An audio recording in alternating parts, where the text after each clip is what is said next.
अरे मंत्री जी, अच्छा किए आप आ गए। अब बताइए राज्य का हाल क्या है। महाराज, राज्य के कुछ हिस्सों का बहुत बुरा हाल है। वहाँ भूखमरी और बहुत गरीबी है। ठीक है मंत्री जी, इसका भी उपाय निकालते हैं। मंत्री जी, मुझे आपसे एक जरूरी बात करनी थी। उस समय मैं आपकी बात का इशारा समझ नहीं पाया था, परंतु अब समझ गया हूँ।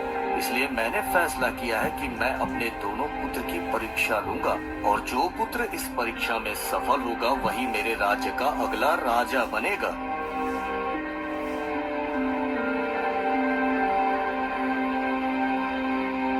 राजा यह कहकर एक बार फिर अपने दोनों पुत्रों को महल में बुलवाते हैं।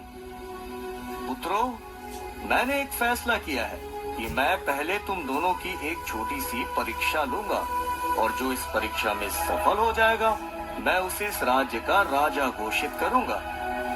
ठीक है पिताजी, हम परीक्षा देने के लिए तैयार हैं। ठीक है, तुम दोनों को राज्य के काले जंगल में जाना होगा इसके लिए, और वहाँ मेरे छुपाए हुए खजाने को लाना होगा। और ध्यान रहे, तुम दोनों को शाम होने से पहले ही महल पहुँचना होगा, और तुम दोनों में से जो भी खजाने को ढूंढेगा मैं उसे राजा बना दूंगा। ठीक है पिताजी, जैसी आपकी आज्ञा।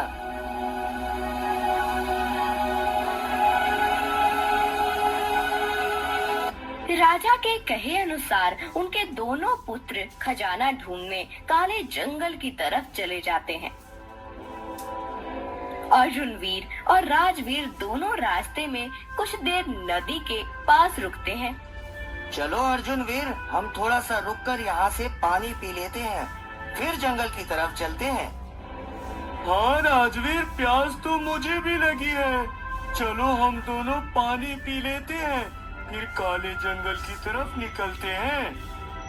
अर्जुन वीर यह कहकर जैसे ही आगे बढ़ता है उसके पैर किसी चीज से टकराते हैं। अरे ये क्या है? लगता है कोई घातक चीज है जो मिट्टी में दबी हुई है।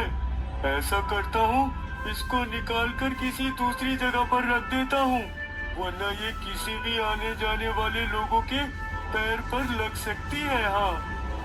अर्जुन वीर यह सोचकर अपने हाथों से जैसे ही उस जगह की मिट्टी हटाता है तो वह चीज एक किताब रहती है।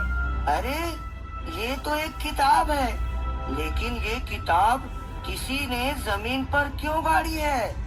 अर्जुन यह कहकर उस किताब को साफ करता है और फिर उसे खोलता है।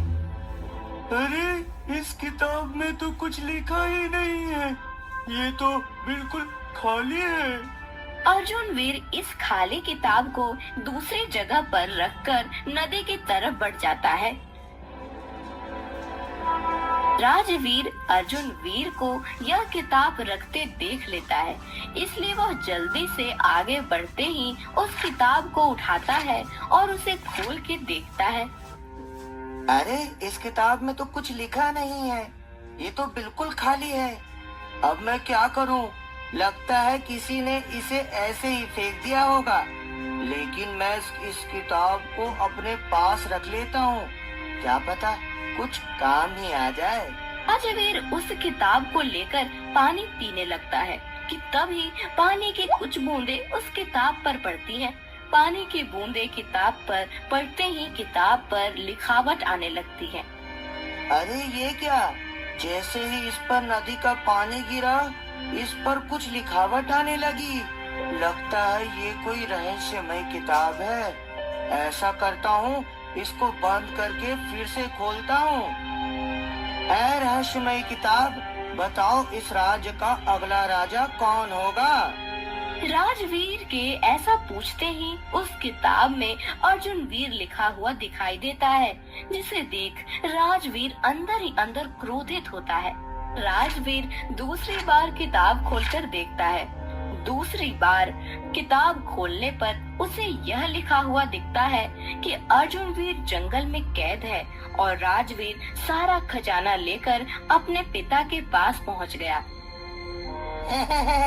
ये हुई ना बात, अब मैं बनूंगा इस राज्य का अगला राजा। राजवीर यह सोचकर